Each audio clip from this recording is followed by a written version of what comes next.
Merci Eliane. Et je passe la parole maintenant à Manon Aubry, députée européenne, qui a conduit la liste de la France Insoumise aux dernières élections européennes. Elle est coprésidente du groupe de la gauche au Parlement européen. Merci Manon.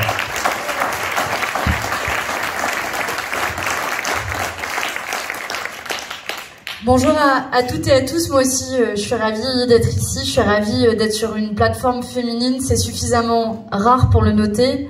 Je sais que ça fait râler parfois quand on a des plateformes uniquement féminines, mais j'ai envie de dire que laissez-nous rattraper les 100 ans, 150, 200 ans qu'on a de retard, nous les femmes, et qu'une fois qu'on aura rattrapé ce retard, eh bien pas de problème, dans ce cas-là on pourra faire en sorte que on repartage de nouveau la tribune, mais que pour une fois, une tribune qui soit 100% féminine. Merci à toutes les deux de l'avoir organisée et de l'avoir rendue possible.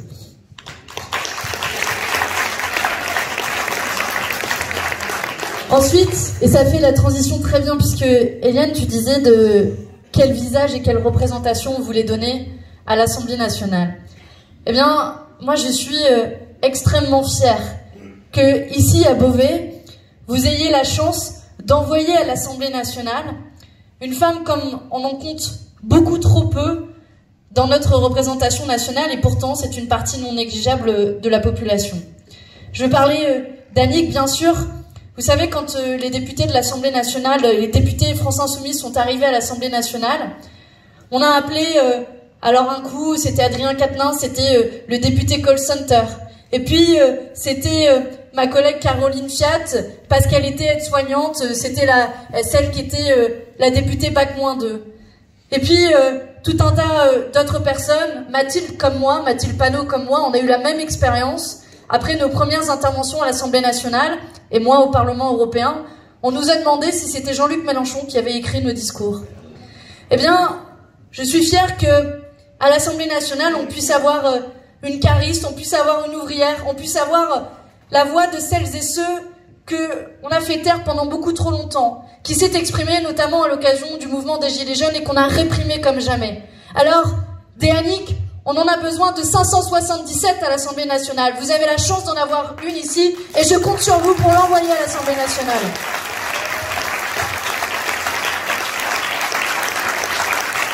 Et puis Roxane, tu fais partie de cette jeune génération. Il n'y a pas de jeu de mots avec le mot génération. Mais, non, pour de vrai, en plus, je vais juste improviser. Mais tu fais partie de cette jeune génération. Alors, on a juste quelques années d'écart, mais je me reconnais aussi en toi, parce que quand on fait de la politique, quand on est une femme, on a quelques handicaps, mais en plus, quand on est une jeune femme, il faut toujours prouver, comme si on devait davantage faire nos preuves. Vous savez, on débarque pas en costume cravate, et puis on va serrer des pinces, et puis on correspond pas forcément à ce profil type du député à l'Assemblée nationale. Que des jeunes femmes de moins de 30 ans à l'Assemblée nationale, ça se compte sur les doigts d'une main, ou de deux mains peut-être. Mais en tout cas, puisque nous avons le droit de vote à partir de 18 ans, et d'ailleurs, avec la NUPES, nous aurons le droit de vote encore plus bas, ça fait partie des éléments en discussion entre nous. Mais avec Roxane, vous pouvez être sûr que la jeunesse de ce pays aussi sera représentée. Et que non, pour être à l'Assemblée nationale, il ne faut pas avoir au moins 30 ans, au moins 40 ans, voire même au moins 50 ou 60 ans, comme est la moyenne d'âge à l'heure actuelle, et qu'on a besoin de jeunes femmes qui portent la voix d'une jeunesse qui a été sacrifiée, qui a été oubliée ces dernières années, de cette jeunesse qui a fait la queue devant les banques alimentaires, de cette jeunesse à qui on veut donner une garantie d'autonomie, parce qu'on ne doit pas sacrifier notre avenir, on ne doit pas faire un emploi, 2 emplois pour financer par exemple ses études. Alors on a besoin de jeunes femmes, on a besoin de dynamisme, on a besoin de nouvelles pratiques politiques, et c'est aussi ce qu'incarne Roxane.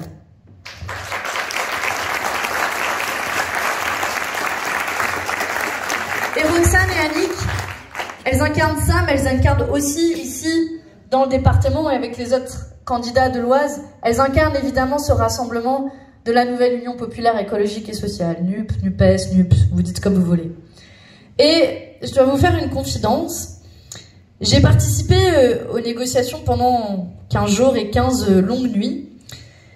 Et si vous me demandiez mon avis au début des négociations, évidemment, je vous aurais dit que on le veut. On le veut, cet accord, et c'est pas un hasard si fort de nos 22% à la présidentielle, on n'a pas dit on est plus fort que les autres allez vous faire voir. Non, au contraire, on avait une occasion historique. Et quand les négociations ont démarré, évidemment, on se disait ça allait pas être facile. Parce que, tu l'as dit Corinne, avec le Parti Socialiste, il y a pu avoir des mots, des différences, des divergences. Et ce qu'on a discuté avant tout, Corinne peut en témoigner, ce qu'on a discuté avant tout, y compris avec le Parti Socialiste, c'est pas un accord de bout de table où on s'est découpé les circonscriptions. Alors dans l'Oise, ça va un tel à un tel. D'ailleurs, je crois que ça devait aller au Parti communiste, puis ça finit à Génération, la preuve de la fusion globale. Mais non, ce qu'on a discuté, c'est de la politique, au sens noble du terme. La politique, vous savez, avec un grand P. On a discuté de notre ambition, notre avenir, notre projet. On a discuté de la retraite à 60 ans, du blocage des prix des produits de première nécessité, du SMIC à 1500 € net. On a discuté de la planification écologique. On a discuté de nos services publics. Et soyez-en sûrs, cet accord, c'est d'abord un accord politique. On nous avait dit que c'était impossible. On nous avait dit qu'on n'y arriverait pas. Eh bien, en l'espace de 15 jours et de 15 nuits, je ne sais pas si vous le mesurez, on a fait un accord sur un programme ambitieux. Et pour la première fois depuis 1789, pour la première fois depuis la Révolution française, la gauche s'unit pour avoir un seul candidat dans chacune des circonscriptions de France, le tout sur un programme ambitieux, de rupture. Voilà ce que nous avons réussi à faire en l'espace d'à peine 15 jours. Et ça, je crois que nous pouvons en être très fiers aujourd'hui.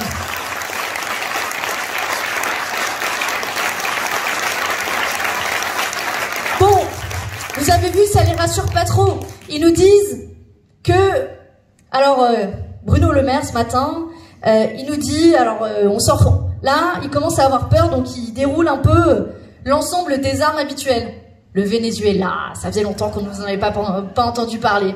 Et donc, Bruno Le Maire, ce matin, sur France Inter, il parle de Jean-Luc Mélenchon en disant que c'est le Chavez gaulois. C'est vrai que venant du Thatcher de Neuilly, le compliment, on le prend presque. Et puis, il tourne un peu en boucle, hein, parce que ça fait plusieurs semaines déjà depuis l'accord qui nous disent que cet accord, c'est l'alliance de la carpe et du lapin. Mais est-ce que vous avez déjà vu une carpe et un lapin s'entendre sur 650 propositions ambitieuses, s'entendre sur l'ensemble d'un projet politique qui va de l'organisation de l'État, de l'écologie, du social, de la démocratie? Parce que ces 650 propositions que vous avez là, même moi, et je peux vous dire, dans les négociations, au début, on s'était dit on partirait sur 200, 300 propositions. Et en fait, on a fait cet exercice de manière sincère, de manière rigoureuse. Et avec ces 650 propositions, en réalité, c'est le chiffre auquel on a abouti parce que c'est le plus grand dénominateur commun. Finalement, on a fait tout l'inverse de ce qu'a fait l'Union européenne ces dernières années, c'est-à-dire harmoniser par le bas. Ben nous, on a harmonisé par le haut et on a montré l'ambition qui pouvait être la nôtre, y compris à 4 formations politiques différentes. Et je crois que le niveau d'ambition que nous avons placé dans ce programme aujourd'hui fait la force et la crédibilité de notre nouvelle Union populaire, qui, je le souhaite et j'en suis sûre, perdurera bien après le 12 et le 19 juin. Perdurera avec nos élus, Annick et Roxane, mais perdurera aussi parce que ce que nous avons installé dans le paysage politique, c'est finalement le fait de relever la tête. Parce que qu'est-ce qui s'est passé? Au soir du premier tour, il y avait un sentiment un peu ambivalent, vous avez tous eu, je suis sûre, dans cette salle. À la fois de se dire, putain merde, on l'a quand même loupé de peu. Y compris ici à Beauvais. Combien? 35%? 32% pour Jean-Luc Mélenchon. La gauche a un score historique aussi, si vous ajoutez le total de la gauche. Et donc on est partagé entre ce sentiment d'espoir et ce sentiment de déception. Sauf que là, on a l'occasion de prendre notre revanche assez peu de temps après, et de prendre notre revanche sur le fond, sur le programme. Parce que, qu'est-ce qu'il y a dans notre programme et que nous avons mis en avant ces dernières semaines? C'est, par exemple, ce que nous avons résumé dans une grande loi pour le pouvoir d'achat, face aux prix qui explosent, de bloquer les prix des produits de première nécessité, d'encadrer les écarts de salaire de 1 à 20, de faire en sorte d'augmenter à la fois le minimum vieillesse, est d'augmenter le SMIC à 1500 € net. Et tu l'as un peu dit, je crois, Eliane, et vous l'avez tout dit avant. Et là, forcément, sortent des cris d'orfraie. On n'a pas les moyens. Hein. Vous allez ruiner la France. Tiens, c'est ce qu'a dit Bruno Le Maire ce matin encore. Vous allez ruiner la France. Pardon? Vous voulez qu'on en parle 2 secondes si on veut trouver les moyens? Bon, allez, au pif. Puisqu'on a parlé d'évasion fiscale, c'est vrai que c'est mon dada. 60 à 80 milliards d'euros qui est perdu chaque année à cause de l'évasion fiscale. C'est l'équivalent du budget de l'éducation. Alors qu'on nous dise après qu'on n'a pas les moyens d'augmenter les profs pour attirer davantage d'enseignants dans notre milieu scolaire. Quand on pourrait doubler le budget de l'éducation de cette manière-là. Et puis, bon, faisons un peu le bilan d'Emmanuel Macron quand même. Macron, c'est quoi? Si ce n'est le président des riches. Alors oui, il y a eu des records qui ont été battus pendant ce quinquennat. Dans les records, on a le record du CAC 40, des bénéfices, avec près de 140 milliards d'euros. Record pour les actionnaires, jackpot, près de 70 milliards d'euros. Jackpot aussi pour les milliardaires. Résultat, on a 5 personnes dans notre pays. Donc c'est vous. J'arrive à compter, vous êtes 5. Alors c'est pas L5, n'allez pas leur faire les poches à la fin du meeting, mais 5 personnes détiennent autant que 28 millions de personnes dans notre pays. Est-ce que vous mesurez 28 millions de personnes qui possèdent autant que 5 personnes? Et ça s'est encore aggravé à la fin du quinquennat en pleine crise. En pleine crise, les milliardaires de notre pays ont amassé, tenez-vous bien, 236 milliards d'euros en un an. Alors là, vous allez me dire 236 milliards d'euros, t'es sympa Manon, mais moi, je sais pas ce que ça veut dire, 36 milliards d'euros. Je vous l'accorde, aucun d'entre nous ne gagnera jamais ça, même en plusieurs vies et même en plusieurs dizaines ou centaines de vies. 236 milliards d'euros, pour vous donner une idée, c'est 4790 € par seconde. Par seconde. Donc comptez dans votre tête là, 4000 €, 4000 €, 4000 €, 4000 €.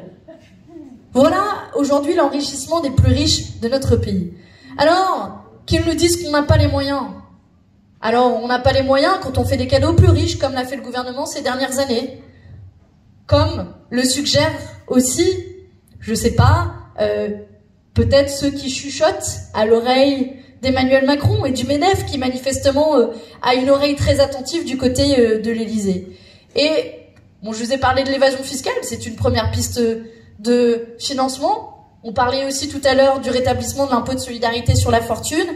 Et puis, notre programme va plus loin. Notre programme, c'est une réforme, une révolution fiscale plus large. Quand on parle d'augmenter le nombre de tranches d'impôt sur le revenu, ça paraît hyper technique dit comme ça. Vous venez tous là de faire votre déclaration d'impôt. Vous tous là, que vous payez des impôts ou pas, c'est obligatoire, vous avez fait votre déclaration. Bah imaginez, vous avez rempli votre déclaration, à la fin on vous dit, vous payez rien, cadeau. Et bah pourtant c'est ce qui se passe pour un certain nombre de milliardaires. Mais en plus de cela, notre impôt tel qu'il existe aujourd'hui n'est pas juste et n'est pas proportionnel. C'est pour ça que nous proposons de passer de 5 à 14 tranches d'impôt sur le revenu. Le résultat, il est très concret. Qui gagne ici dans cette salle moins de 4000 € par mois? Levez la main. Alors, il y en a quelques-uns qui lèvent pas la main, c'est le moment d'aller faire un don pour la campagne. Je pense qu'elles le prennent toutes les deux. Pour les autres qui ont levé la main, bah, j'ai une bonne nouvelle pour vous. C'est qu'avec notre réforme de l'impôt sur le revenu, en réalité, toutes celles et tous ceux qui gagnent moins de 4000 € par mois, dites-le autour de vous, moins de 4000 € par mois, c'est-à-dire 90% des Français, alors ils seront gagnants, alors ils paieront moins d'impôt sur le revenu. C'est le sens, puisqu'on parlait d'histoire, et Roxane, tu parlais d'histoire, c'est le sens de la grande révolution 1789, qui a éclaté parce que, justement, le tiers-État ne voulait plus payer la dîme à la place de la noblesse. Eh bien, le tiers-État, il peut se mobiliser dans les urnes le 12 et le 19 juin prochain et faire en sorte d'enfin faire payer cette noblesse à qui on a fait beaucoup trop de cadeaux fiscaux ces dernières années.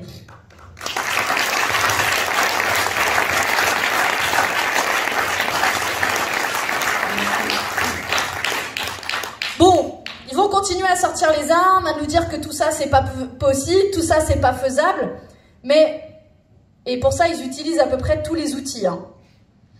Là, les derniers, je vous parle beaucoup de questions économiques parce que c'est une partie du projet sur lequel j'ai beaucoup travaillé. Là, ils ont même utilisé Terra Nova. Alors, Terra Nova, désolée Corinne, mais la dernière fois que Terra Nova a donné des conseils politiques, ça n'a pas donné de forcément très bons résultats.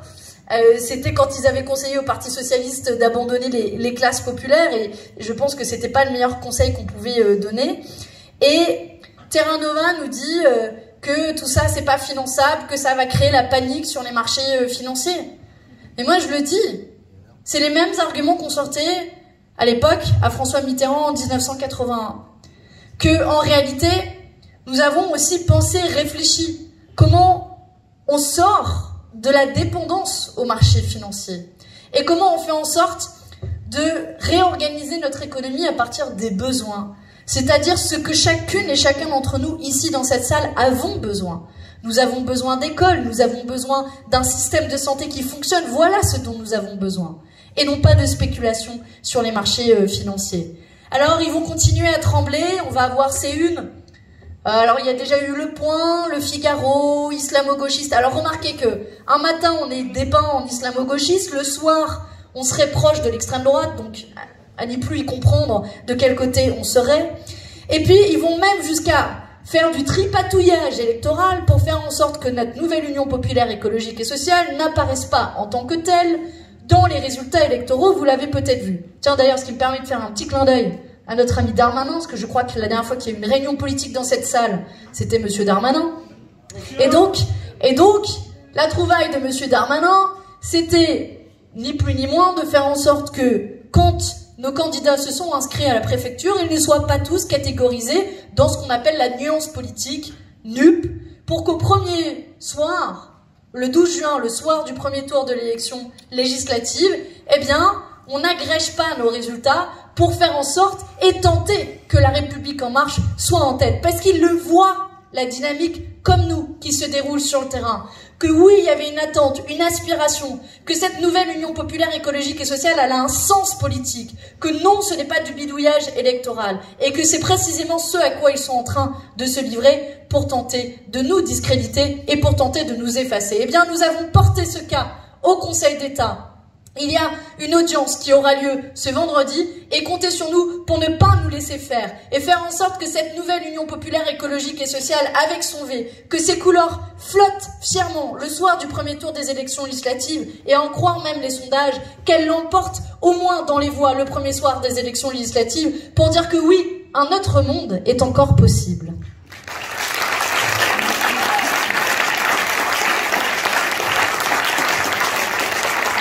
Alors, le choix, il a été résumé, il est simple pour cette élection législative. C'est stop ou encore. Stop ou encore de ce gouvernement, de cette première ministre, Elisabeth Borne, qui, si vous prenez son CV, c'est bien, elle a fait tous les ministères les plus importants, comme ça on sait à quoi s'en tenir. Ministre des Transports, elle privatise la SNCF. Ministre de l'écologie, elle s'assoit sur les propositions de la Convention citoyenne pour le climat. Elle repousse de 2 ans l'interdiction du glyphosate. Elle repousse de 10 ans les objectifs en matière d'énergie renouvelable. Et puis ministre, ensuite, du travail. Elle fait la pire réforme, la pire saignée sociale que notre quinquennat et peut-être que notre histoire récente ait connue, qu'est la réforme de l'assurance chômage. Voilà de qui ils ont fait les poches. Ah oui, pour servir les riches, ça ils savent faire. Mais pour faire les poches des chômeurs, les poches des plus pauvres, voilà ce qu'ils ont fait ces dernières années. Cette réforme de l'assurance chômage qui a fait perdre jusqu'à 40% d'indemnité chômage aux plus pauvres de notre pays et aux chômeurs. Cette réforme, le premier jour où nous formerons un gouvernement ensemble de la nouvelle Union populaire, comptez sur nous pour l'abroger. Parce qu'aujourd'hui, quoi qu'en pense ce gouvernement, non, on ne trouve pas du travail en traversant la rue. Et non, être chômeur n'est pas un assisté, n'est pas être un assisté. Non, être chômeur n'est pas être un choix. Avoir aujourd'hui une protection sociale, c'est un droit dans notre pays et nous serons les héritiers de ce droit et de la protection sociale.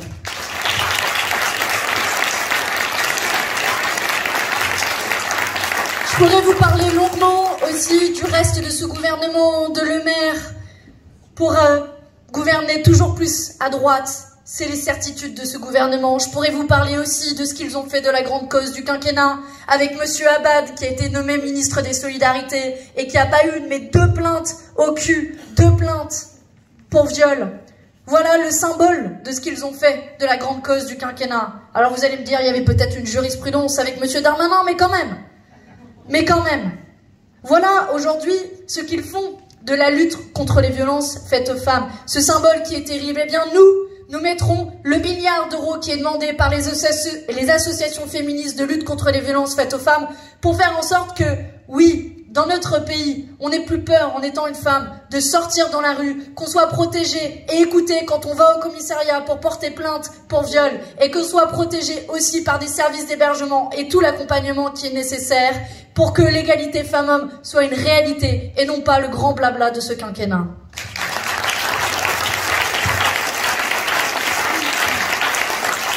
Je pourrais vous parler d'Amélie de Montchalin, la cancre du climat qu'ils ont nommée quand même comme ministre de l'écologie, qui dans le classement est tout en bas, qui est celle qui a voté absolument contre toute potentielle avancée écologique, à commencer par l'interdiction du glyphosate. Bref, je pourrais vous faire longuement le portrait de ce gouvernement. Mais à quoi bon? À quoi bon? Parce qu'on va en former un nouveau.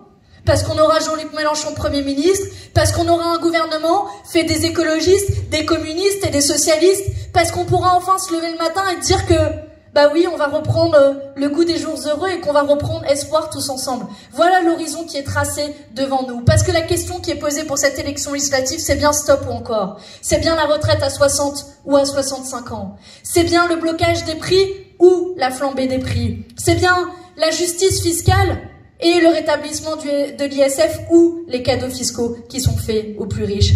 Voilà aujourd'hui la question qui est posée pour cette élection législative. Elle est simple, basique, et c'est celle qu'il faut aller répéter autour de nous. Et je vais finir là-dessus pour vous dire, on le sait, on le voit, vous êtes des militants aguerris, vous l'avez vu. C'est quoi notre première difficulté? Bien sûr que notre ennemi, c'est la finance, quoi qu'en pense un ancien président de la République. Mais notre ennemi avant tout, c'est l'indifférence. Vous le voyez en tractant, en allant sur les marchés, en allant faire du porte-à-porte, on connaît la difficulté de celles et ceux qui se disent à quoi bon aller voter, de toute façon ça va rien changer à notre quotidien. Eh bien, à tous ces gens-là, dites-leur, avec fierté, qu'il y a un endroit, un seul, dans la vie où nous sommes à égalité avec Bernard Arnault ou même la dynastie Dassault, qui a, je sais, ici beaucoup de pouvoir dans la circonscription, qui est dans ma petite liste des milliardaires à aller taxer, et Roxane a rappelé les chiffres tout à l'heure. Mais que la démocratie, ça ne s'achète pas. Et qu'il y a un seul endroit où chacune et chacun d'entre nous ici, vous, mesdames, puisqu'il y a beaucoup de dames au premier rang, chacun d'entre nous ici, Roxane, moi, Annick, et puis chacun d'entre vous, eh bien, quand on dépose notre bulletin quand on va dans l'isoloir et qu'on dépose notre bulletin au bureau de vote, eh bien vous le savez, chacun de ces bulletins de vote va peser la même chose.